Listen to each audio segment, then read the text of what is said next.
पहले स्टार्ट वो कर दो। दोस्तों नमस्कार, यूपीएससी अचीवर्स के इस यूट्यूब चैनल पर आपका स्वागत है। दोस्तों आज के सेशन में हम यूपीएससी 2022 की प्रीलिम्स के जो क्वेश्चन पेपर हैं जीएस को उसको डिस्कस करेंगे और इसमें टोटल 20 क्वेश्चन मैं डिस्कस करके दिखाऊंगा। कुछ ट्रिक्स एंड टेक्निक है, रूल्स है जो उसको अप्लाई करके उसके जरिए उसके हेल्प के थ्रू सारे 20 क्वेश्चन को सोल्व करके दिखाएंगे कि किस तरह से आसानी से आप मेन एग्जाम में भी 20 क्वेश्चन ये सारे क्वेश्चन आसानी से कर सकते हैं। टोटल जो मैंने अभी 2023 का जब डिस्कस किया था तो 2023 का पेपर काफ़ी टफ हो गया था। उसमें बहुत सारे बच्चों का एक तरह से डाउट्स था कि इसमें एलिमिनेशन काम नहीं कर रहा, ट्रिक्स एंड टेक्निक काम नहीं कर रहे हैं। क्वेश्चन सच में नहीं बन पा रहे थे क्योंकि जो ऑप्शंस थे वो काफ़ी चेंज हो गए थे। उसको चेंज कर दिया था। लेकिन उसके बावजूद भी हमने कुछ जो रूल्स है, जो ट्रिक्स थे, उसको यूज़ करके दिखाया था कि भले स्टेटमेंट नहीं छाँट पा रहे हैं, लेकिन जो ऑप्शन है, जो एक्सट्रीम केस का ऑप्शन है, जो लिमिटेड सेंस वाले, जो नेगेटिव सेंस वाले, उस ऑप्शन को आप आसानी से छाँट सकते हैं, काट सकते हैं और ईज़िली आंसर तक पहुँच सकते हैं।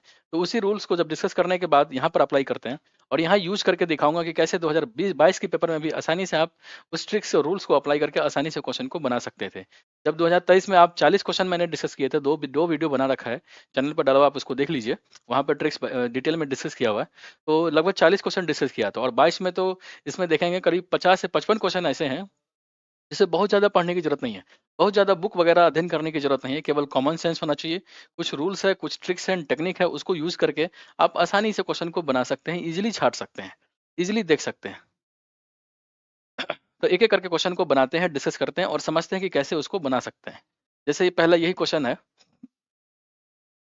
क्वेश्चन क्या है? कह रहा है with reference to Ayushman Bharat digital mission, consider the following statements. पहला स्टेटमेंट है कि private and public hospitals must adopt it.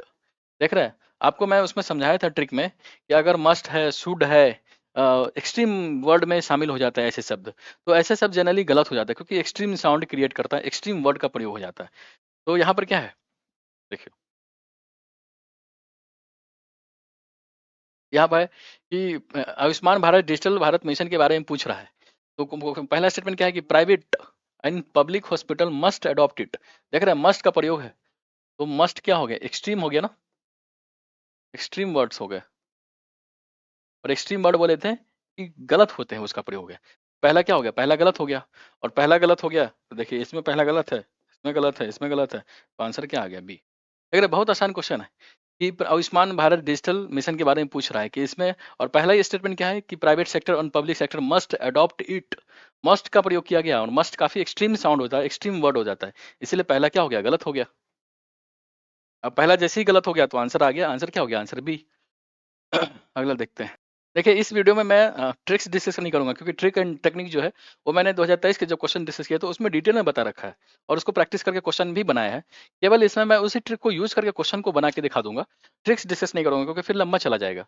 और उस ट्रिक को अप्लाई करते हैं, अप्लाई करते टाइम आपको समझाऊंगा भी कि कौन सा ट्रिक इसमें अप्लाई हुआ, किस तरह से क्वेश्चन को छाड़ दिया। पहला क्वेश्चन क्यों गलत हो गया? क्योंकि उसमें मस्ट का प्रयोग है, काफी एक्सट्रीम वर्ड हो गया वो, और इसीलिए वो गलत हो गया। दूसरा क्वेश्चन क्या है? कह रहा with reference to India, India consider the following statements. अब देखिए पहला स्टेटमेंट क्या है? कह रहा है monazite is a source of rare earth. ठीक है, मोनोजाइट के बारे में, is a source of rare earth के बारे में पूछ रहा है। पता नहीं चल रहा है क्योंकि इसमें कुछ एक्सट्रीम निगेटिव वर्ड का प्रयोग नहीं करे, इसको होल्ड करते हैं। आगे देखते हैं। अगला स्टेटमेंट कह रहा है मोनोजाइट कंटेन्स थोरियम। ये भी हमको पता नहीं है, होल्ड करते हैं। देखिए चौथा क्या है? चौथा में पढ़िए, कह रहा in India government bodies only. Only क्या हो गया? काफी एक्सट्रीम हो गया ना, ओनली एक्सट्रीम हो गया। और एक्सट्रीम वर्ड का प्रयोग होता है तो ऐसे स्टेटमेंट जनरली क्या होता है? गलत होते हैं। तो यहाँ पर क्या है? स्टेटमेंट पढ़िए, कह रहा है कि in India government bodies only can process और एक्सपोर्ट मोनोजाइट। देख रहे हैं, कह रहा है कि इसमें भारत में मोनोजाइट को एक्सपोर्ट और प्रोसेस करने का काम केवल सरकार का है, केवल गवर्नमेंट बॉडीज ऐसा कर सकती है। तो काफी एक्सट्रीम नहीं हो गया? बहुत एक्सट्रीम हो गया, इसलिए चौथा गलत हो गया। अब देखिए चौथा गलत, तो ये गलत, ये गलत, आंसर क्या आ गया? ए। कितना इसी इजी सवाल था ये। अगर पहला दो स्टेटमेंट मैंने पढ़ा तो उससे monazite is a source of rare earth पता नहीं चल रहा है, हमको भी जानकारी नहीं है। जब मैं ये एग्जाम में दिया था तो उसमें भी मुझे भी पता नहीं थे, लेकिन एक्सट्रीम साउंड वाले वर्ड को पकड़ के इजीली आप छाट सकते हैं, इजीली काट सकते हैं। तो पहला पढ़ा था क्या है कि monazite is a source of rare earth, पता नहीं चला था। दूसरा कि मोनोजाइट कंटेन थोरियम्स, इसको भी होल्ड करते हैं। लेकिन चौथा जो पढ़े, in India government bodies only, only क्या हो गया? एक्सट्रीम हो गया, एक्सट्रीम हो गया तो ये गलत हो गया, तो ये गलत हो गया, तो ये गलत है, ये गलत है, ये गलत, आंसर क्या हो गया? ए। बहुत इजी सवाल है, बहुत आसान सवाल है।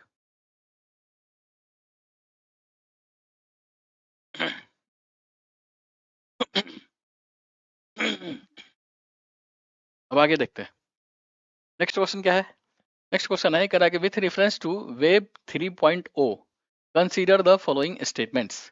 वेब 3.0 के बारे में पूछ रहा है और ये टेक्नोलॉजी बेस्ड क्वेश्चन है। और टेक्नोलॉजी बेस्ड क्वेश्चन में मैंने आपको बताया था कि जो फ्यूचरिस्टिक टेक्नोलॉजी है वो अनलिमिटेड पोटेंशियल होता है, अनलिमिटेड स्कोप होता है उसका। तो जितना अनलिमिटेड पोटेंशियल उसमें दिखेगा तो आप उसको छांट सकते हैं, वो सही हो जाते हैं। और उसमें वर्ड को सही देखने के लिए आपको देखना है कि उसमें can be, enable, supports, process, help, ऐसे वर्ड का प्रयोग होता है। और अगर ऐसे वर्ड का प्रयोग होगा तो स्टेटमेंट क्या होगा? सही हो जाएगा। तो पहला स्टेटमेंट क्या है? कह रहा है वेब 3.0 टेक्नोलॉजी इनेबल्स, देख रहे हैं, इनेबल्स है ना। और इनेबल्स क्या इसको बोलता है? इसको एप्लीकेशन को बता रहा है। ये एप्लीकेशन बेस्ड क्वेश्चन हो गया। और एप्लीकेशन बेस्ड क्वेश्चन है वेब 3.0 को रिलेटेड। तो क्या फ्यूचरिस्टिक टेक्नोलॉजी है, आने वाला टेक्नोलॉजी है, इसके जो एक तरह से डेवलपमेंट है उसको लेकर काफी कुछ डिफाइन नहीं है, बहुत अनलिमिटेड पोटेंशियल है इसका। क्या स्टेटमेंट क्या है?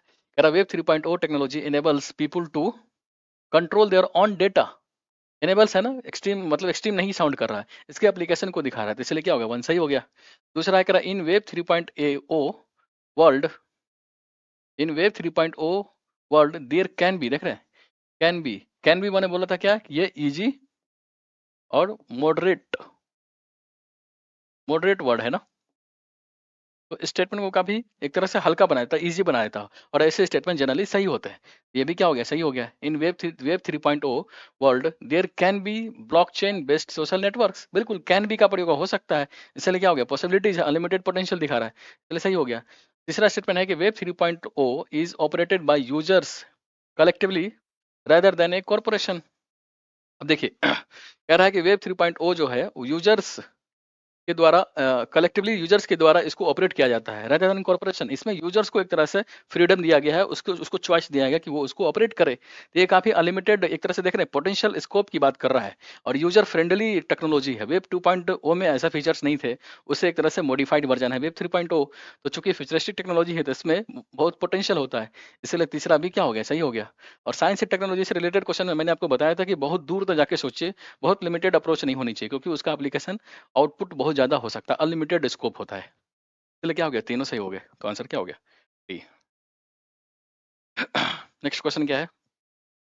अगला क्वेश्चन है, कह रहा system of rice intensification, system of rice intensification of cultivation in which alternate wetting and drying of rice fields is practice results in. देखिए सिस्टम ऑफ राइस इंटेंसिफिकेशन की बात है, बारे में ये क्वेश्चन है और पूछ रहा है कि उसके एप्लीकेशन के हिसाब से कैसे इसका रिजल्ट हो सकता है, कैसे प्रैक्टिस हो सकता है। तो इसको ये भी क्या हो गया? एप्लीकेशन बेस्ड क्वेश्चन है। सिस्टम ऑफ राइस इंटेंसिफिकेशन हम एग्रीकल्चर में पढ़ते हैं, ज्योग्राफी में पढ़ते हैं। और चूंकि ये एक तरह से क्या है, बहुत मॉडिफाइड टेक्नोलॉजी है, मॉडिफाइड वर्जन है। और इसके जरिए हम क्या करते हैं, उसमें जो पानी का एक तरह से खपत है उसको कम करते हैं, जो एक तरह से पैदावार है, प्रोडक्टिविटी है राइस की, उसको बढ़ाते हैं।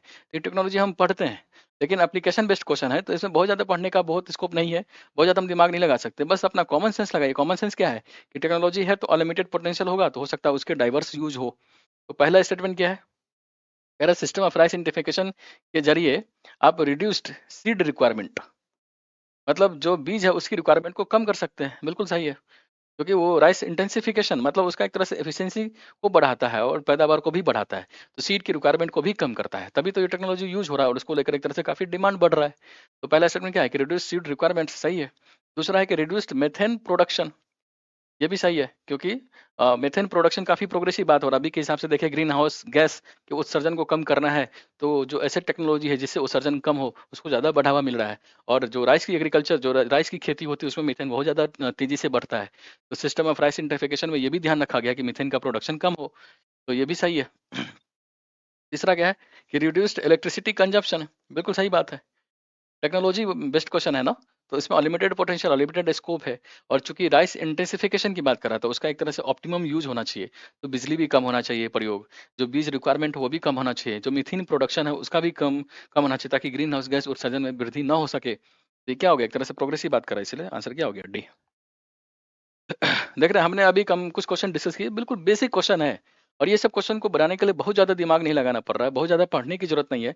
बिल्कुल बेसिक कॉन्सेप्ट है, बेसिक जो अप्रोच होनी चाहिए, जो ट्रिक्स है उसको दिमाग में रख के क्वेश्चन को बना दिया। अगला क्वेश्चन देखते हैं। देखिए मैंने आपको पॉलिटी से रिलेटेड क्वेश्चन जो ट्रिक्स है वो 2023 की वीडियो में बता रखा है, और वहां पर बताया था कि ट्रिक क्या थे कि अगर कॉन्स्टिट्यूशन में डिफाइन, कॉन्स्टिट्यूशन में क्लासिफिकेशन, ऐसे वर्ड्स का प्रयोग है स्टेटमेंट में, तो जनरली वो गलत होता है, क्योंकि संविधान काफी लिमिटेड है, उसमें हर चीजों को शामिल नहीं कर सकता। अगर हर चीज को उसमें डिफाइन करने लगे, शामिल करने लगे, तो संविधान इतना बड़ा दस्तावेज हो जाएगा कि उसको एक तरह से कैरी करना बहुत मुश्किल हो जाएगा। तो ये हर चीज को संविधान में नहीं डाल सकते, इसलिए जिस स्टेटमेंट में संविधान में डिफाइन जैसे वर्ड का प्रयोग हुआ है, क्लासिफिकेशन जैसे वर्ड का प्रयोग हो गया है, तो ऐसे स्टेटमेंट जनरली गलत होता है। और ये ट्रिक हमने 2023 में करके दिखाया भी था, क्योंकि 2023 में भी कुछ क्वेश्चन आए थे इस ट्रिक पर। ये क्वेश्चन भी है इसी तरह का क्वेश्चन 2022 में भी आया है। पहला स्टेटमेंट क्या है, कह रहा है the constitution of India classifies, देख रहे हैं, कॉन्स्टिट्यूशन ऑफ इंडिया क्लासिफाइज कर रहा है, तो क्लासिफाइज वर्गीकरण की बात कर रहा है। और आपको मैं पिछले ट्रिक में बताया था कि कॉन्स्टिट्यूशन ऑफ इंडिया क्लासिफाइज का प्रयोग हो, डिफाइंस का प्रयोग हो, डिफाइंस का प्रयोग हो एक तरह से, फिर क्लासिफाइज का प्रयोग है एक तरह से, प्रोविजन अगर कॉन्स्टिट्यूशन में ऐसे वर्ड दिया दिया गया है, कॉन्स्टिट्यूशन में प्रोविजन किया गया है, तो जनरली ऐसे वर्ड, ऐसे स्टेटमेंट क्या होते हैं, गलत होते हैं। तो पहला स्टेटमेंट तो ऐसे ही गलत हो गया कि कॉन्स्टिट्यूशन में क्लासिफाइज नहीं है। और फोर मिनिस्टर के बारे में कह रहा है, cabinet minister, minister of state, independent charge of minister, minister of state, deputy minister, ये ऐसे स्टेटमेंट्स एक तरह से प्रैक्टिस में है, एक तरह से परंपरा है। इसका कॉन्स्टिट्यूशन में, संविधान में वर्गीकरण नहीं है, संविधान में इसका कोई जिक्र ही नहीं है। तो इसलिए क्या हो गया, पहला गलत हो गया, और पहला गलत हो गया तो ये गलत हो गया, और ये गलत हो गया, अब बच गया दो, और नाइदर वन इन टू। पहले दूसरा पढ़ते हैं, कह रहा है the total number of ministers in the union government including the prime minister, देख रहे prime minister, shall not exceed 15%। देखिए 15%, आप अगर पॉलिटी के बारे में थोड़ा बहुत भी पढ़े होंगे, तो जो कैबिनेट मिनिस्टर है, जो मिनिस्टर मंत्रिमंडल है, उसकी जो संख्या होनी चाहिए वो लोकसभा में जितने सदस्य उसके 15% से ज्यादा नहीं होना चाहिए। ये डाटा बिल्कुल बेसिक एक तरह से फैक्ट्स है, जिसको पॉलिटी में हम पढ़ते हैं, समझते हैं। इसलिए दूसरा क्या हो गया, सही हो गया। दूसरा बहुत टफ नहीं है, क्योंकि थोड़ा बहुत भी हम पार्लियामेंट पढ़ते हैं तो उसमें जानते हैं कि मंत्रिमंडल की जो संख्या है, जो एक तरह से उसका जो साइज होना चाहिए, वो लोकसभा के टोटल सदस्य 15% से ज्यादा नहीं होना चाहिए। और वही बात दूसरे स्टेटमेंट में, तो दूसरा तो सही होगा, लेकिन पहला गलत है, क्योंकि इसमें जो ट्रिक है कॉन्स्टिट्यूशन ऑफ इंडिया क्लासिफाइज, वो गलत है। ठीक है, तो आंसर क्या हो गया। ठीक है, अगला क्वेश्चन देखते हैं। अगला क्वेश्चन है, कह रहा है consider the following, Aarogya Setu के बारे में दिया है, कोविन के बारे में दिया है, डिजी लॉकर के बारे में दिया है, दीक्षा के बारे में दिया है, और पूछ रहा है कि which of the above are built on top of open source digital platforms. देखिए ओपन सोर्स डिजिटल प्लेटफॉर्म्स, और आप जानते हैं कि ओपन सोर्स, देखिए ओपन सोर्स डिजिटल प्लेटफॉर्म्स, ये भी एक तरह से फ्यूचरिस्टिक टेक्नोलॉजी है। अभी जितने भी एक तरह से यूजर फ्रेंडली ऐप वगैरह सब डेवलप हो रहा है, तो काफी डिमांड हो रहा है ऐसे प्लेटफॉर्म का, जहां पर एक तरह से यूजर्स, जो एक तरह से कंज्यूमर है, जो इस तरह से कस्टमर है, उसका कंट्रोल हो। तो ओपन सोर्स डिजिटल प्लेटफॉर्म का सिंपल मतलब क्या है, आप अगर साइंस एंड टेक्नोलॉजी पढ़े होंगे तो उसमें इसको पढ़ते हैं। ओपन सोर्स डिजिटल प्लेटफॉर्म का सिंपल सा मतलब है, इसमें यूजर जो है उस सोर्स, उस प्लेटफॉर्म के बारे में जो एल्गोरिथम है, उसको चेंज कर सकता है, चाहे तो कुछ अपडेट कर सकता है, उसमें चाहे तो कुछ एक तरह से इंफॉर्मेशन ऐड कर सकता है। समझ रहे हैं? एक तरह से ये ओपन होता है, और यूजर के भी कंट्रोल को उसमें एक्सटेंड किया जाता है। देख रहा है, यूजर फ्रेंडली एक तरह से ओपन डिजिटल जो एक तरह से सोर्स है, वो प्लेटफॉर्म होते हैं। एल्गोरिथम को उसको चेंज भी किया जा सकता है, उसमें कुछ ऐड भी किया जा सकता है, जैसे विकिपीडिया है, अगर आपको कुछ उसमें ऐड करना है तो ओपन सोर्स डिजिटल प्लेटफॉर्म है, आप कुछ अपनी मर्जी से उसमें ऐड भी कर सकते हैं, उसको एक तरह से मॉडिफाई भी कर सकते हैं। तो उसी तरह से आरोग्य सेतु वगैरह, अब ये टेक्नोलॉजी है, तो ये टेक्नोलॉजी, अब कोई भी प्रोग्रेसिव टेक्नोलॉजी, कोई भी एक तरह से फ्यूचरिस्टिक टेक्नोलॉजी बनाया जाता है, तो उसमें यूजर के जो रिकमेंडेशन होते हैं, जो सुझाव होते हैं, जो थोड़ा एक तरह से अपडेटेशन की जो एक तरह से प्रबंधन होते हैं, वो भी उसमें दिया जाता है।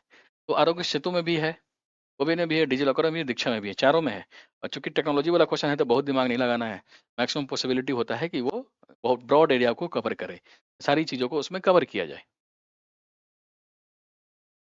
अगला क्वेश्चन क्या है, अगला क्वेश्चन है कि consider the following statements in respect of probiotics. अब देखिए प्रोबायोटिक्स, साइंस एंड टेक्नोलॉजी तो हम पढ़ते हैं, लेकिन इस प्रोबायोटिक्स के बारे में उतना डिटेल में नहीं पढ़ते हैं, पढ़ते भी हैं तो उतना याद नहीं रहता है। लेकिन क्वेश्चन देखिए, क्वेश्चन कितना टफ है, लेकिन उसके बाद भी ये टेक्नोलॉजी, साइंस एंड टेक्नोलॉजी का जो रूल्स है, टेक्निक है, उसको अप्लाई करके इस क्वेश्चन को आसानी से सोल्व किया जा सकता है। क्वेश्चन क्या है, कह रहा है प्रोबायोटिक्स आर मेड ऑफ, ठीक है, both bacteria and yeast. Probiotics are made of both bacteria and yeast. क्या बोल रहा है, मतलब नेगेटिव बहुत एक्सट्रीम अग्रेसिव, इसमें कुछ दिख नहीं रहा है, इसको छांट नहीं सकते, तो इसको हम थोड़ा सा होल्ड करते हैं। अगला स्टेटमेंट है, कह रहा the organisms in probiotics are found in foods we ingest.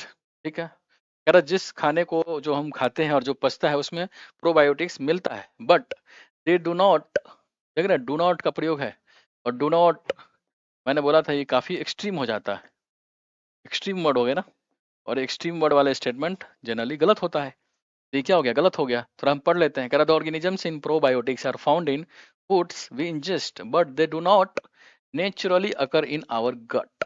देख रहे हैं, एक तो बहुत एक्सट्रीम हो गया। कह रहा जो खाना हम खाते हैं जो पचता है उसमें प्रोबायोटिक तो पाया जाता है, लेकिन हमारे गट में नेचुरली नहीं पाया जाता है। ये काफी एक्सट्रीम हो गया, इसलिए दूसरा गलत हो गया, और दूसरा गलत हो गया तो ये गलत हो गया, ये गलत हो गया। पहला इसमें भी है, पहला इसमें भी है, थोड़ा तीसरा पढ़ते हैं। कह रहा प्रोबायोटिक्स हेल्प, मैंने आपको बताया कि साइंस एंड टेक्नोलॉजी से रिलेटेड क्वेश्चन है तो वो एप्लीकेशन बेस्ड क्वेश्चन होंगे, तो जनरली वो सही हो जाता है।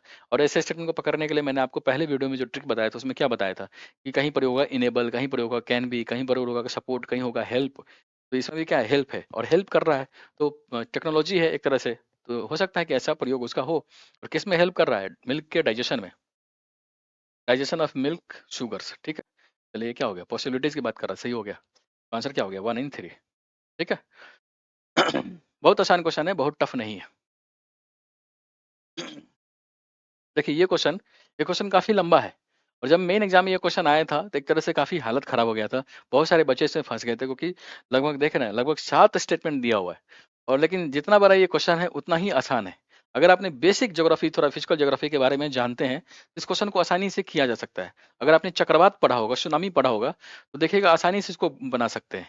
और अब चक्रवात में एक बेसिक कॉन्सेप्ट होता है, कॉन्सेप्ट क्या है आप जानते हैं कि ये तरह से पृथ्वी है, इसमें एक तरह से प्रेशर बेल्ट होता है, तो ये 0 डिग्री है, ये 30 डिग्री है, ये 60 डिग्री है, और ये 90 डिग्री है।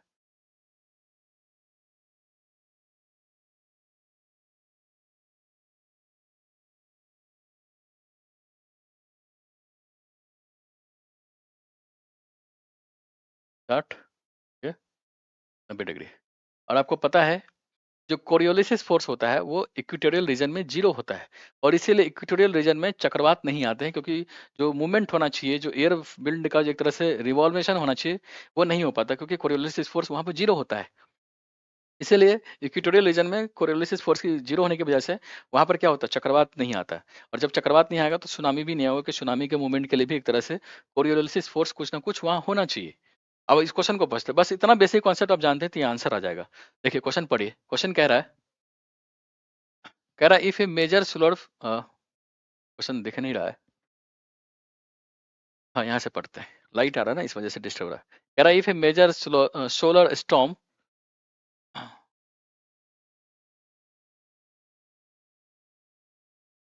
इंग्लिश में दिख नहीं रहा है, मैं हिंदी में पढ़ता हूँ। कह रहा है यदि कोई मुख्य सौर तूफान, सौर प्रज्वाला की बात हो रही है, ठीक है, पृथ्वी पर पहुंचता है तो पृथ्वी पर निम्नलिखित में से कौन सा संभव प्रभाव होंगे। अब देखिए ये स्टेटमेंट है, कह रहा है कि जो सौर तूफान है ना, सौर तूफान अगर ये पृथ्वी पर पहुंच रहा है तो पृथ्वी पर कौन से प्रभाव होंगे, उस प्रभाव के बारे में देखना है। सोलर फ्लेयर्स के बारे में क्वेश्चन पूछ रहा है, उसके प्रभाव के बारे में पूछ रहा है। देखिए कह रहा है जीपीएस और दिक संचालन प्रणालियां विफल हो सकती है, कुछ पता नहीं चल रहा है। लेकिन जब मैं ये कॉन्सेप्ट बताया था उसको देखिए और उसको अप्लाई करके दूसरा स्टेटमेंट पढ़िए। कह रहा है विश्वतरीय क्षेत्र में सुनामी आ सकती है, और अभी आपको बताया था कि विश्वतरीय क्षेत्र में कोरियोलिसिस फोर्स 0 होता है, इसलिए वहाँ पर ना चक्रवात आ सकता है ना सुनामी की एक तरह से प्रकरण वहाँ पर देखे जा सकते हैं। तो दूसरा तो 100% गलत हो गया, और जब दूसरा गलत हो गया तो ये गलत हो गया, ये गलत हो गया, ये गलत हो गया, आंसर क्या आ गया, सी। आगे स्टेटमेंट हमने 5 स्टेटमेंट हमको पढ़ने की जरूरत ही नहीं है, केवल दूसरा स्टेटमेंट को छांटने से आंसर क्या आ गया, सी। एग्जाम में ऐसी होता है, एग्जाम में बहुत सारे जितना टफ क्वेश्चन होगा ना उतना ही आसान वो क्वेश्चन होता है, बस आपको कुछ इनपुट्स, कुछ एक तरह से इन्फॉर्मेशन को पकड़ने की जरूरत है। और अगर आप ऐसा कर पा रहे हैं तो आप आसानी से आंसर निकाल सकते हैं। जैसे यही क्वेश्चन है, इसमें 7 स्टेटमेंट है लेकिन 7 स्टेटमेंट को पढ़ने की जरूरत ही नहीं है, बस दूसरे स्टेटमेंट को पढ़ा, वहां पर जो एक तरह से जो इन्फॉर्मेशन है, जो एक तरह से बेसिक चीजें हैं, उसको अप्लाई किया और आंसर आ गया। आंसर क्वेश्चन क्या था कि विस्पतरे के क्षेत्र में सुनामी आ सकती है, लेकिन ऐसा नहीं है, क्योंकि सुनामी वहां पर नहीं आता, क्योंकि कोरियोलिसिस फोर्स वहां पर 0 होता है। वहां ना वहां पर चक्रवात भी आ सकता है। तो दूसरा क्या है, गलत हो गया, दूसरा गलत हो गया, तो ये गलत है, ये गलत है, ये गलत है, बच गया सी, क्योंकि सी में ही दूसरा नहीं है। देख रहे हैं, क्योंकि यहाँ भी दूसरा है, यहाँ भी दूसरा है, यहाँ भी दूसरा है, केवल सी में दूसरा नहीं है, इसलिए दूसरा सी क्या है? सही हो गया। देख रहे हैं, बहुत ही बेसिक क्वेश्चन है, बहुत ही आसान क्वेश्चन है। लेकिन अगर हम कॉन्सेप्ट में, अगर नॉलेज के चक्कर में फंसेंगे, बुक वगैरह के चक्कर में फंसेंगे, तो ऐसे क्वेश्चन आप कितना भी पढ़ लीजिए, हिलने वाला नहीं है, क्योंकि जो भी इन्फॉर्मेशन इसमें दे रखा है जनरली वो कॉमन सेंस वाला है, बुकिश वाला नहीं है, बुकिश टाइप के नहीं है, किसी के नोट्स में नहीं मिलेंगे, किसी के बुक में नहीं मिलेंगे। ऐसे क्वेश्चन कॉमन सेंस से ही बनते हैं, जो आपके ट्रिक्स होते हैं, जो एक तरह से कॉमन बेसिक सेंस होते हैं, उसी को एप्लीकेशन करके क्वेश्चन को बनाया जा सकता है। अगला क्वेश्चन क्या है? जैसे यही क्वेश्चन है, कह रहा है climate action tracker which monitors the emission reduction place of different countries is a पूछ रहा है क्लाइमेट एक्शन ट्रैकर के बारे में कि ये क्या है, जो क्या करता है? तो एमिशन रिडक्शन प्लेस को एक तरह से मॉनिटर करता है। अब देखिए, एमिशन प्लेस को मॉनिटर करता है climate climate action tracker, tracker है ये। अगर ये ट्रैकर है तो किस चीज का ट्रैक करता होगा? तो जनरली वो डेटा वगैरह ही ट्रैक करता होगा, क्योंकि क्लाइमेट एक्शन ट्रैकर है और इमिशन प्लेस को एक तरह से ट्रैक करना है, तो डेटा ही देख सकते हैं ना कि कितना रिडक्शन हुआ, कितना वृद्धि हुआ, कितना इमिशन कम हो रहा है, उसको लेकर क्या क्या प्रयास किए जा रहे हैं, यही सबको तो एक तरह से ट्रैक करेगा। और क्या कर सकता है वो? तो ऑप्शन में देखिए, इसमें कह रहा है कि ये डेटाबेस है created by a coalition of research organisation. देखिए, डेटा का प्रयोग इसी में है, तो इसमें है, लेकिन आगे भी देखते हैं। इसमें कह रहा है ये विंग है, wing of international panel of climate change, wing bodies की बात कर रहा है। अगला कह रहा है कमिटी है, कह रहा है ये कमिटी है, कमिटी अंदर United Nations Nations framework convention on climate change, ये कमिटी की बात कर रहा है और ये एजेंसी की बात कर रहा है। देख रहे हैं, पहला में ही डेटाबेस का प्रयोग यानी डेटा का प्रयोग है, इसलिए पहला ज्यादा सही लग रहा है। बाकी में क्या है, इसमें कह रहा है विंग है, सी में कह रहा है कमिटी है, इसमें कह रहा है एजेंसी है। नहीं, बॉडी एजेंसी विंग नहीं है, बल्कि ये डेटाबेस है, क्योंकि क्लाइमेट एक्शन ट्रैकर, ट्रैकर को पकड़िए, ये डेटा डेटा से रिलेटेड है, इसलिए डेटाबेस ज्यादा एक तरह से फुलफिल लगता है, ज्यादा उसके नजदीक लगता है, इसलिए ए आंसर सही हो गया। बी क्या हो गया? गलत हो गया। डी गलत हो गया, डी गलत हो गया। ठीक है। जैसे ये क्वेश्चन है, नेक्स्ट क्वेश्चन क्या है? कह रहा कंसीडर द फॉलोइंग स्टेटमेंट्स। मैंने आपको एक ट्रिक आपको बताया था 2023 का जब क्वेश्चन डिस्कस किया, तो उसमें ट्रिक क्या था कि यदि किसी स्टेटमेंट में किसी बॉडीज, किसी फैक्ट्स, किसी डाटा, किसी स्टेट्स, किसी ऑर्गेनाइजेशन, किसी बॉडी, किसी विंग का जिक्र है, तो ऐसे स्टेटमेंट जनरली गलत होता है, क्योंकि यूपीएससी हमेशा क्या करती है कि ऐसे स्टेटमेंट को चेंज कर देती है। अगर किसी बॉडी से रिलेटेड कोई संस्था है, कोई एक तरह से कन्वेंशन है, कोई प्रोटोकॉल है, तो उसमें बॉडी को या जो मिनिस्ट्री है, जो ऑर्गेनाइजेशन है, उसको चेंज करके कोई और बॉडी, मिनिस्ट्री, ऑर्गेनाइजेशन को वहां पर रख देती है, इसीलिए वहाँ पे एक्सचेंज कर देता है, और इसलिए यूपीएससी इस तरह से खेल हमेशा करता रहा है। तो हमेशा मानिए 99% केस में ऐसा क्या होता है कि जो facts, data, bodies, ministry, organisation, wing, committees, ये सब जनरली गलत होता है। उसी ट्रिक को यहाँ पे यूज करेंगे। पहला क्वेश्चन क्या है? कह रहा the climate group is an international non profit organisation that drives climate action by building large networks and runs them. ठीक है, इसमें कुछ पता नहीं चला, क्लाइमेट ग्रुप के बारे में पूछ रहा है और हमको समझ में नहीं आ रहा है क्या है। होल्ड करते हैं, देखते हैं। दूसरा स्टेटमेंट में क्या है? कह रहा the international energy agency in partnership with the climate group launched a global initiative EP 100। और किसी और कह रहा है इंटरनेशनल एनर्जी एजेंसी, देख रहे हैं आईईए का जिक्र है, और मैंने बोला था कि अगर किसी स्टेटमेंट में कोई बॉडीज, कोई ऑर्गेनाइजेशन, किसी विंग का जिक्र है और उसको लॉन्च या किसी से रिलेटेड है, तो जनरली यूपीएससी उसको चेंज कर देता है और कोई अलग चीज वहां पर रख देता है। तो ऐसे स्टेटमेंट जनरली क्या होता है? गलत होता है। इसलिए दूसरा क्या हो गया? गलत हो गया। और दूसरा गलत हो गया तो ये गलत है, इसको इसमें दूसरा है, इसमें भी दूसरा है, ये गलत हो गया, इसमें भी दूसरा है, ये गलत हो गया। आंसर क्या हो गया? बी। बाकी स्टेटमेंट पढ़ने की जरूरत ही नहीं है, केवल उस ट्रिक से आसान हो गया, उस ट्रिक से क्वेश्चन बन गया, क्योंकि बॉडीज, फैक्ट्स, स्टेट्स वगैरह को चेंज कर देती है यूपीएससी। और इसमें क्या है? इंटरनेशनल एनर्जी एजेंसी, देखिए ना, कह रहा था international energy agency in partnership with the climate group launched a global initiative EP 100, यानी इंटरनेशनल एनर्जी एजेंसी की बात कर रहा है, वो बॉडी, तो उसको एक तरह से एक्सचेंज कर दिया होगा, चेंज कर दिया होगा, इसलिए क्या हो गया? दूसरा गलत हो गया।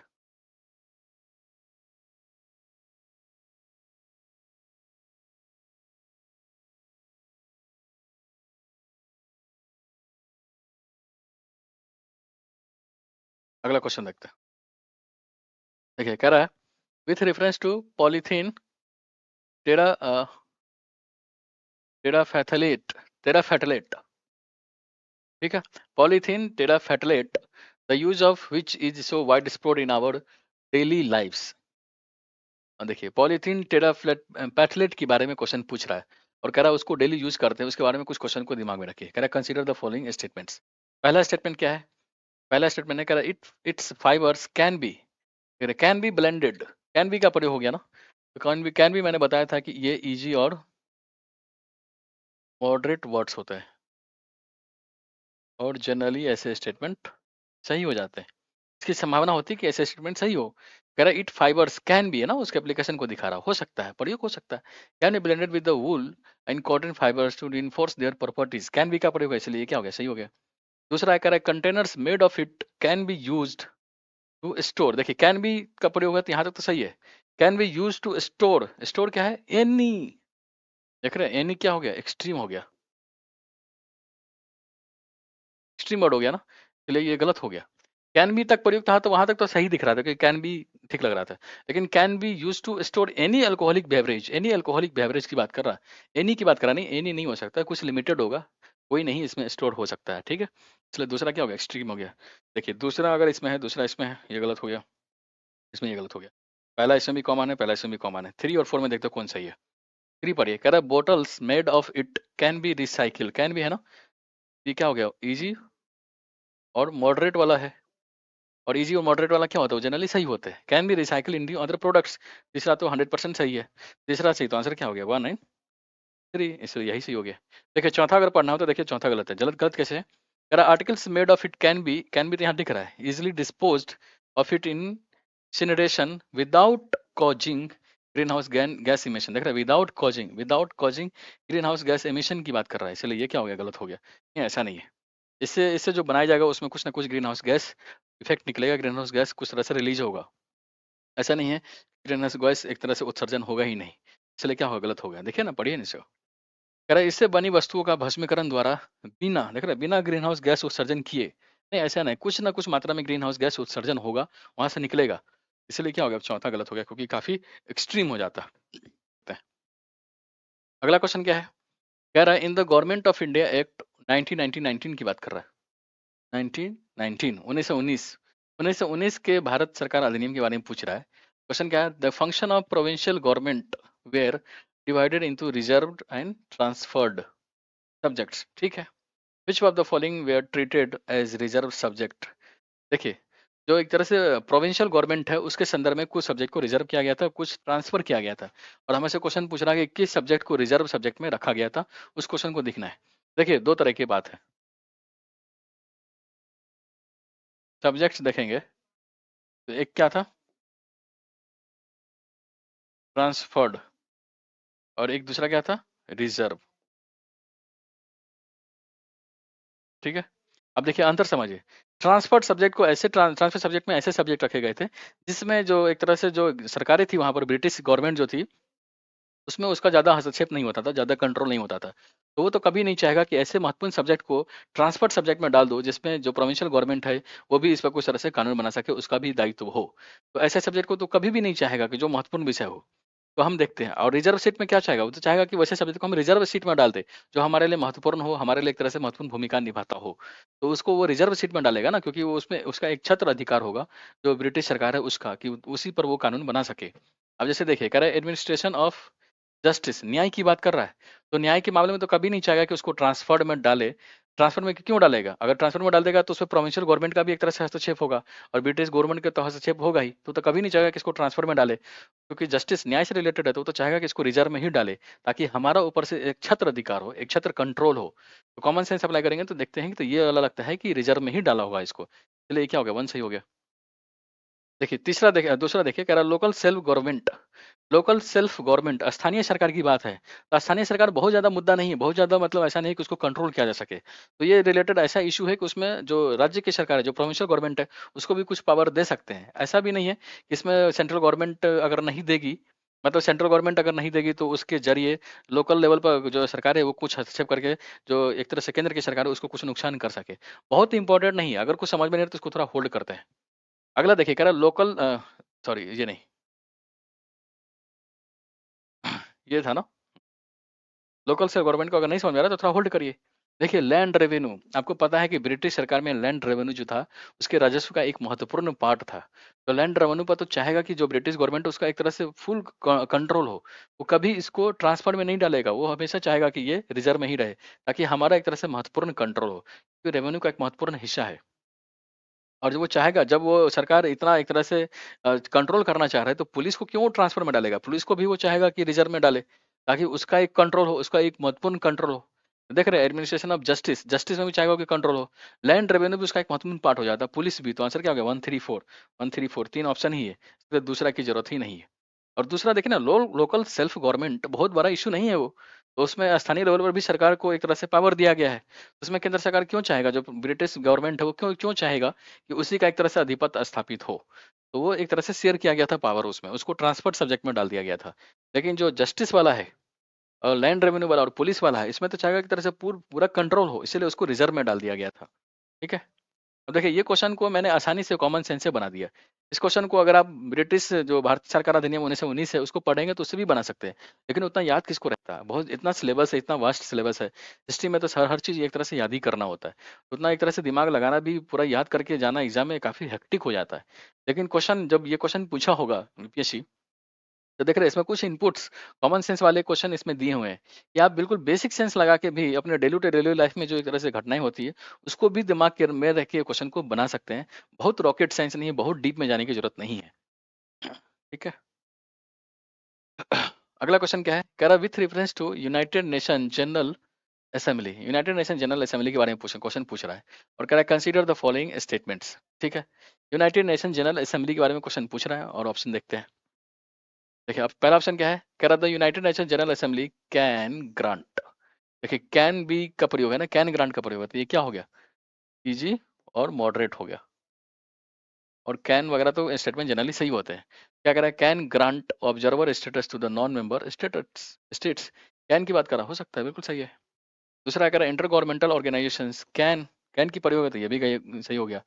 पढ़ने की जरूरत ही नहीं है, उसे पढ़ते हैं। कह रहा है can seek observer status in the United Nation General assembly. ठीक बात है। अगला है, कह रहा permanent observers in the United Nation General assembly can maintain, again ये क्या हो गया? इजी हो गया। ये क्या हो गया? सही हो गया। Can maintain mission at the UN headquarters, बिल्कुल ठीक है। Can B, can be, can वाला तो स्टेटमेंट जनरली सही होता है, बहुत दिमाग नहीं लगाने। क्या हो गया? 3 आंसर क्या हो गया? डी। ठीक है। देख रहे हैं ये स्टेटमेंट्स बिल्कुल कॉमन सेंस से बन रहे हैं, इसको लेकर बहुत ज्यादा यूनाइटेड नेशन के पूरे चार्टर वगैरह पढ़ने की जरूरत नहीं है, बहुत सारा बुक वगैरह भी पढ़ने की जरूरत नहीं है। थोड़ा सा कॉमन सेंस अप्लाई करिए, थोड़ा सा रूल्स वगैरह पर विश्वास रखिए और आगे बढ़िए। बहुत ज्यादा इसमें हाई तोबा मचाने की जरूरत है भी नहीं। ठीक है। अब देखिए यही क्वेश्चन है। कह रहा with reference to the Tea Board, Tea Board के बारे में क्वेश्चन पूछ रहा है कि ये क्या है in India. Consider the following statements. ठीक है भाई, स्टेटमेंट्स पढ़ते हैं। पहला स्टेटमेंट क्या है? कह रहा है कि tea board is a statutory body, वैधानिक संस्था की बात कर रहा है, हमको पता नहीं चल रहा है, चलो इसको होल्ड करते हैं। ठीक है। अगला स्टेटमेंट है, कह रहा है it is a regulatory body attached to the Ministry of Agriculture and Farmers Welfare. अभी आपको एक ट्रिक बताया था कि जिस स्टेटमेंट में किसी bodies, organisation, ministry, data, facts, states, wing, commissions, संस्था, ये सब डिपार्टमेंट्स, ये सब का जिक्र हो तो ऐसे स्टेटमेंट जनरली गलत होता है, क्योंकि यूपीएससी उसको चेंज कर देता है। इसलिए इसमें मिनिस्ट्री ऑफ एग्रीकल्चर की बात कर रहा है, तो ये तो गलत ही होगा, 100% श्योर है। अगर दूसरा गलत हो गया तो ये गलत हो गया, फिर दूसरा इसी में है। ठीक है। आगे पढ़ते हैं। ये तो डेफिनेटली गलत हो गया। अब अगला स्टेटमेंट क्या है? कह रहा the Tea board head office is, head office की बात कर रहा है, सिचुएटेड इन बेंगलोर। देख रहा है ये भी फैक्ट्स है ना, बेंगलोर में टी बोर्ड की हेड ऑफिस की बात कर रहा है, तो बेंगलोर में काफी फैक्ट्स हो गया, स्टेट्स हो गया, तो ये क्या हो गया? ये भी गलत हो गया। तो तीसरा इसमें है, तीसरा इसमें है, आंसर क्या आ गया? डी। देख रहे हैं, बहुत कॉमन सेंस नहीं लगाने की जरूरत, मतलब बहुत एक तरह से बहुत पढ़ने की जरूरत नहीं है। बिल्कुल basic common sense, basic sense लगा के हम इसको आंसर कर दिए। और ट्रिक क्या था कि जिसमें data, facts, organisation, ministry, body, commission, department, wing, statement, states, ये सब जिक्र है, तो वैसे स्टेटमेंट क्या होता है? जनरली गलत होता है। इसलिए इसमें क्या करा, the Tea board head office is situated in Bangalore, ये एक तरह से फैक्ट्स है, ये गलत हो गया।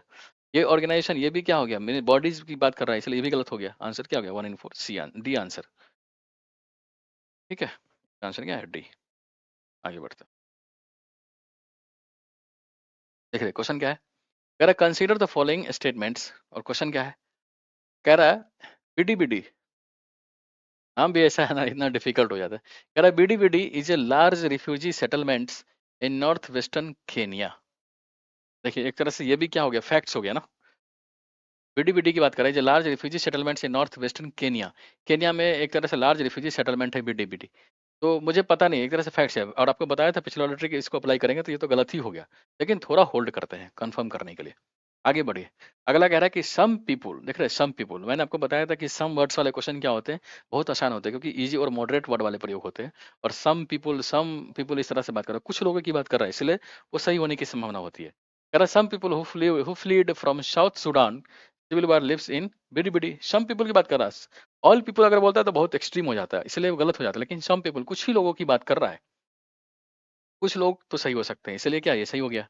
अगला भी में भी है कह रहा है कि some people who fled from civil war in Somalia live in डीडीबीडी Dadaab refugee complex in Kenya. Some people की बात कर रहे हैं, इसलिए क्या हो गया, ये गलत हो गया, ये सही हो गया।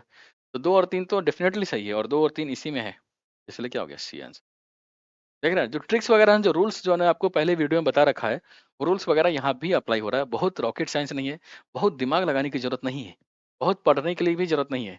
और बीडीबीडी जब जो क्वेश्चन ये आया था तो जितने बच्चे उस साल यूपीएससी दे रहे थे, सबने इसको एक तरह से पहली बार ही सुना था। कौन इतना डीप में जाके पढ़ता है कि किसी केन्या जैसे छोटे देश के किसी पार्ट में रिफ्यूजी सेटलमेंट हो रहा है, और वहाँ पर कुछ लोग वहाँ से भाग के सोमालिया जा रहे हैं, कुछ लोग वहाँ से भाग के दूसरे क्षेत्र में जा रहे हैं।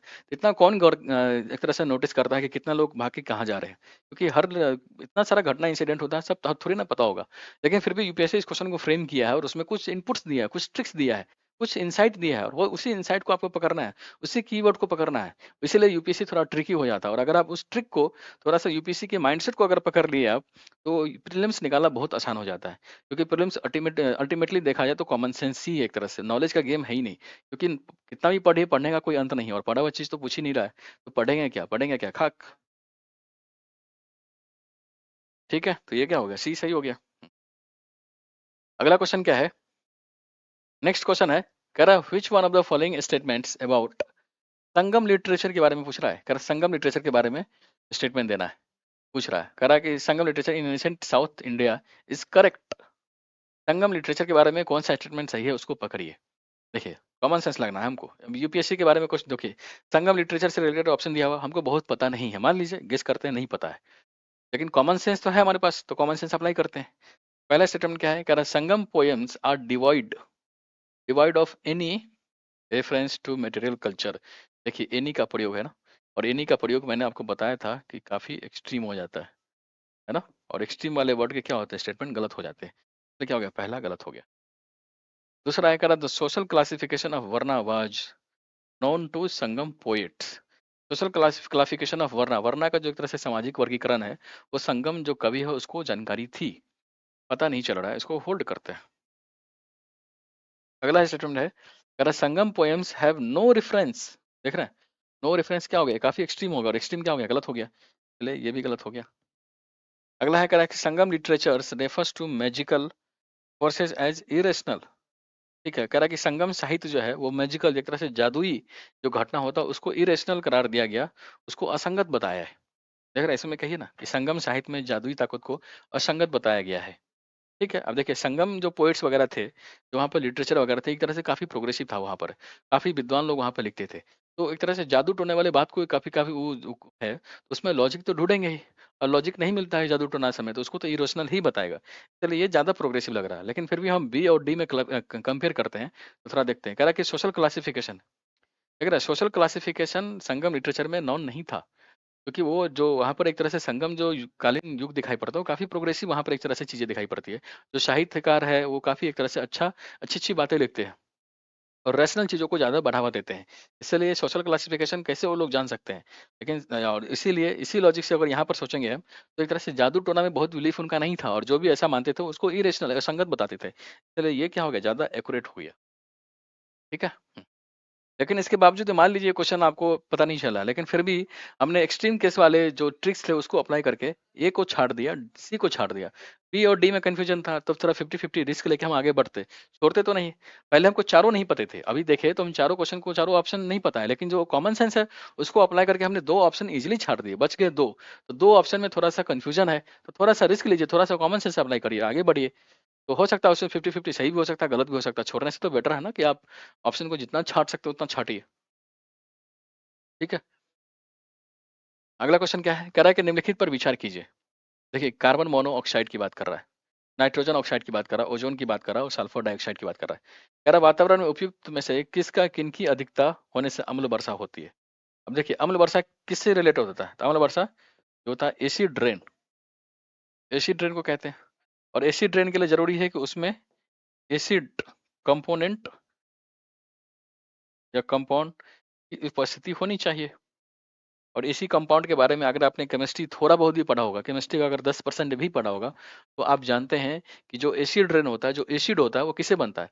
तो अगर N2O होगा, N2O में अगर आप H2O मिलाते हैं, तो HNO3 बनता है। नाइट्रिक ऑक्साइड, ये क्या हो गया? एसिड हो गया। सल्फर डाइऑक्साइड अगर SO2 है, इसमें H2O मिलाते हैं, जो बनता है H2SO4। ये क्या है? सल्फ्यूरिक एसिड, ये है नाइट्रिक एसिड। और आपको पता है कि नाइट्रिक एसिड से एसिड बनता है, सल्फ्यूरिक एसिड से एसिड डाइऑक्साइड से एसिड बनता है। ये 2 और 4 में तो आप श्योर है। और 2 और 4 में अगर आप श्योर हैं, तो 2 और 4 इसी में है, बाकी किसी में नहीं है। इसमें भी नहीं है, इसमें भी नहीं, इसमें भी नहीं है, इसलिए यही है बचता आंसर। देखिए, मैं ये नहीं कह रहा हूँ कि आपको चारों में श्योर नहीं है, लेकिन चारों में थोड़ा मुझे कन्फ्यूजन था, लेकिन दूसरे नाइट्रोजन ऑक्साइड में तो हम श्योर हैं कि ये एसिड ही बनाता है। सल्फर डाइऑक्साइड श्योर है, ये एसिड ही बनाता है। तो 2 और 4 में तो आप 100% श्योर थे कि यही होगा। ओज़ोन में डाउट है, कार्बन मोनोऑक्साइड में डाउट है।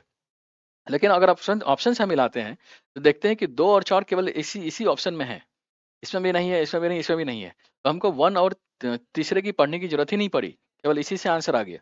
इसलिए एग्ज़ाम में जो इनपुट्स वगैरह होते हैं ना, उसको पकड़िए और ऑप्शन से मिलाते हुए आगे बढ़िए। कभी-कभी आपको चारों ऑप्शन पढ़ने की ज़रूरत ही नहीं है, केवल कुछ ही ऑप्शन पढ़ के आप आंसर तक आसानी से पहुँच सकते हैं, जैसे इसी क्वेश्चन में हुआ। ठीक है? अगला क्वेश्चन क्या है? कह रहा है कंसीडर द फॉलोइंग स्टेटमेंट्स।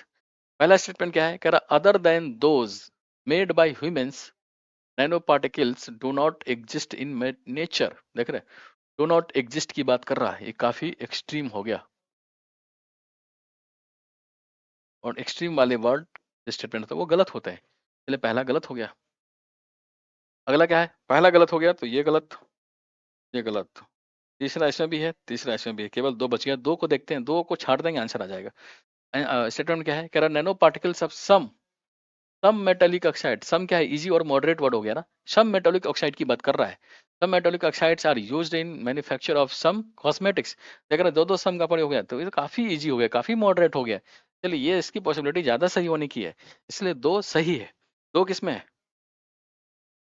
देख रहे हैं, 2 इसी में है, इसलिए डी सही हो गया, क्योंकि 2 और 3 पहला तो गलत ही है, तो इसलिए आंसर क्या हो गया? डी। देख रहा है, तीसरा स्टेटमेंट पढ़ने की जरूरत ही नहीं पड़ी, केवल 2 स्टेटमेंट को पढ़ के ही आंसर को इजीली निकाल दिए। तो कितना आसान क्वेश्चन है ये। और ऐसे ही बनते हैं, क्योंकि नैनो पार्टिकल्स वगैरह भी हम पढ़ते हैं, लेकिन इतना डीप में जाके नहीं पढ़ते हैं, इतना डीप में जाके अध्ययन नहीं करते, किसी बुक में, किसी के नोट्स में नहीं रहते, तो फिर क्वेश्चन कैसे बनता है? तो क्वेश्चन बेसिक सेंस से ही बनता है, कॉमन सेंस से ही बनता है। कुछ रूल्स होते हैं, उस रूल्स को ही दिमाग में रह के तभी आप बिना पढ़े हुए क्वेश्चन को बना सकते हैं। देखिए, इस वीडियो में मैंने 20 क्वेश्चन बनाऊंगा, और 20 क्वेश्चन में से देख रहे हैं अभी तक जितना क्वेश्चन डिस्कस किया, उसमें एक भी क्वेश्चन ऐसा नहीं जिसमें बहुत डीप नॉलेज की जरूरत पड़ रही है, बहुत कोई स्टैंडर्ड बुक पढ़ने की जरूरत पड़ रही है, किसी क्लास के टीचर के नोट्स को पढ़ने की जरूरत पड़ रही है। बिल्कुल कॉमन सेंस है, जो डेली लाइफ के जो एक तरह से इंसिडेंट होते हैं, जो यूज की चीजें होती हैं, उसको एक तरह से अप्लाई करके क्वेश्चन को आसानी से बनाया जा सकता है। ठीक है?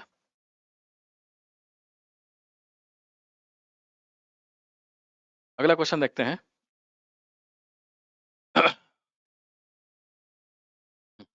क्वेश्चन क्या है? कह रहा है कंसीडर द फॉलोइंग स्टेटमेंट्स। देखिए, DNA bar codings can be a tool to. DNA bar coding के एप्लीकेशन से रिलेटेड क्वेश्चन पूछ रहा है।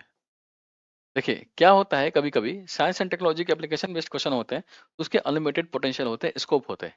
लेकिन जब भी ये ट्रिक वगैरह अप्लाई करिए, तो उसमें थोड़ा सा कॉमन सेंस भी अप्लाई करिए, क्योंकि हमेशा सही हो ऐसा नहीं है। इसलिए पहले तो कॉमन सेंस अप्लाई करिए, उसके बाद उसके फ्यूचरिस्टिक पॉसिबिलिटीज को देखिए, अनलिमिटेड पोटेंशियल को देखिए, स्कोप को देखिए। जैसे यही क्वेश्चन है, तो पहला क्वेश्चन क्या है? डीएनए बारकोडिंग के एप्लीकेशन से रिलेटेड क्वेश्चन है, और पहला स्टेटमेंट क्या है? कह रहा है ये assess the age of a plant और एनिमल। देखिए, एज की बात कर रहा है, और डीएनए एज से रिलेटेड हो, एज की बात कर रहा है। डीएनए बारकोडिंग के जरिए आप एज को एसेस कर सकते हैं, एज को निकाल सकते हैं। नहीं पढ़िए, कह रहा है किसी पादप या प्राणी की आयु का आकलन करने के लिए डीएनए बारकोडिंग का यूज किया जाता है। देखिए, आपको बताया था कि डीएनए किसी स्पेसीज से रिलेटेड होता है, जैसे मैं ही हूँ तो मेरा जो डीएनए होगा वो अभी जो डीएनए होगा सो और 50 साल के बाद जो डीएनए होगा ऐसे थोड़ी ना कि 50 साल बाद ये चेंज हो जाएगा या 10 साल पहले जो मेरा डीएनए होगा वो अलग होगा। डीएनए तो आप एक बार जो बॉडी में डीएनए एग्जिस्ट करता है वो तो उम्र की किसी भी पड़ाव में सेम ही रहता है। तो डीएनए से एज थोड़ी ना पता चलता है। एज बदलने पर डीएनए में बदलाव नहीं होता। एक ही डीएनए वाला व्यक्ति एक किसी भी उम्र में वो एक ही जैसा रहेगा। डीएनए तो 2 डिफरेंट स्पेसीज़ हो तो उसमें डिफरेंशिएट करता है क्योंकि एक व्यक्ति का डीएनए अलग है, दूसरे व्यक्ति का डीएनए अलग है। लेकिन डीएनए एज के साथ डीएनए चेंज नहीं होता। आप चाहे 10 साल के हो, 20 साल के हो, 30 साल के हो, 40 साल के हो, 50 साल के हो, किसी भी उम्र में हो, डीएनए आपका through out year the same होगा। ठीक है? तो ये तो एज तो कैलकुलेट नहीं करेगा क्योंकि उसे एज पता नहीं चलेगा। लेकिन डिस्टिंग्विश अमॉन्ग स्पेसीज देख रहे हैं, लेकिन जो डिफरेंट स्पेसीज है उसमें एक तरह से डिफरेंशिएट कर सकता है, उसको डिस्टिंग्विश कर सकता है। ये तो सही है। कह रहा है आइडेंटिफाई अनडिजायरेबल एनिमल और plant materials in processed foods. ठीक बात है। तो इस तो ये दोनों सही हो गया। तो क्या हो गया? 2 एंड 3। पहला श्योर है गलत है क्योंकि एज से रिलेटेड डीएनए नहीं है क्योंकि अब किसी भी एज में रहे डीएनए आपका सेम ही होगा। तो पहला तो गलत हो गया, तो ये गलत हो गया, तो ये गलत हो गया। 2 और 3 सही है। सर आ गया। अब देखिए ये क्वेश्चन है, कह रहा है कंसीडर द फॉलोइंग स्टेटमेंट्स। विभिन्न जो स्टेटमेंट है उसको पढ़िए। स्टेटमेंट क्या है? कह रहा है pursuant to the report of H N. Sanyal committees the contempt of courts act was 1971 was passed. कुछ फैक्ट्स की बात कर रहा, पता नहीं चला, रिपोर्ट्स की बात कर रहा है। कह रहा है pursuant to the report of H N. Sanyal committee the contempt of court act 1971 was passed, उसको होल्ड करते हैं। दूसरा है कह रहा है Constitution of India empowers the Supreme Court and the High Courts to punish for contempt of themselves. ये बात सही है क्योंकि संविधान में ये प्रावधान है और पावर दिया गया है सुप्रीम कोर्ट को, हाई कोर्ट को, कि जो उसको एक तरह से अवमानना करेगा तो उसको सजा देगा। ये तो जनरल स्टेटमेंट है, पॉलिटी बेसिक पॉलिटी हो तो पता ही रहता है। तीसरा स्टेटमेंट कह रहा है the constitution of India defines. देख रहे हैं आपको जो मैंने ट्रिक अभी पिछले में बताया था कि constitution of India defines, constitution of India classifies, ऐसे स्टेटमेंट क्या होगी? गलत हो जाते हैं क्योंकि संविधान में हर चीज़ का वर्गीकरण नहीं होगा, इसलिए तीसरा गलत हो गया। तीसरा गलत हो गया तो ये गलत हो गया, ये गलत हो गया। बच गया 1 2 एंड 2 4 सी। देखिए 1 2 इसमें भी है, 1 2 इसमें भी है, तो 1 2 तो सही है, ये 100% श्योर है। चौथा को देखते हैं, अगर चौथा गलत हो गया सही हो गया, इसी से आंसर आ जाएगा। पढ़ते हैं उसको। कह रहा है in India the Parliament is vested with the powers to make laws on contempt of court. कह रहा है कोर्ट, कंटेम ऑफ कोर्ट से संबंधित जो पावर है वो पार्लियामेंट में वेस्टेड है। तो ये तो बिल्कुल बेसिक पॉलिटी है। ये तो थोड़ा सा अगर लक्ष्मीकांत वगैरह कुछ पढ़ेंगे तो उसमें ऑलरेडी ये दिया हुआ है कि संसद को ही कानून बनाने का अधिकार है और उसी के जरिए कंटेम ऑफ कोर्ट की जो प्रोविजन है, जो प्रावधान है, वो आगे बढ़ता है। मतलब चौथा सही हो गया। तो आंसर क्या आ गया? 1 2 4। देख रहे हैं, इजिली इजिली आप इसको छाड़ दिए। ठीक है। तो देखिए, तो इस वीडियो में मैंने 20 क्वेश्चन को डिस्कस किया और 20 क्वेश्चन को डिस्कस करने के साथ साथ बहुत ज़्यादा इसमें दिमाग नहीं लगाना, बहुत ज़्यादा नॉलेज की जरूरत नहीं है, बिल्कुल बेसिक कॉन्सेप्ट से इस क्वेश्चन को आसानी से बना लिया। बहुत ज़्यादा डीप में जाने की जरूरत नहीं है। और एक भी क्वेश्चन ऐसा नहीं था जिसमें हम फंस सकते हैं, जिसको बनाने में काफ़ी डिफिकल्टीज हो। लेकिन अगर रूल्स, ट्रिक्स एंड टेक्निक जो है, जो मेथड्स, अगर उसको अगर बार बार प्रैक्टिस करते हैं तो क्वेश्चन को आसानी से बनाया जा सकता है। इसमें क्वेश्चन में, इस वीडियो में मैंने 20 क्वेश्चन को डिस्कस किया। नेक्स्ट वीडियो बनाऊंगा, उसमें भी 20 क्वेश्चन बना के आपको दिखाऊंगा कि कैसे 2022 के क्वेश्चन को आप आसानी से सोल्व कर सकते हैं। तब तक के लिए अगर ये वीडियो आपको पसंद है तो इसको शेयर करें, लाइक करें।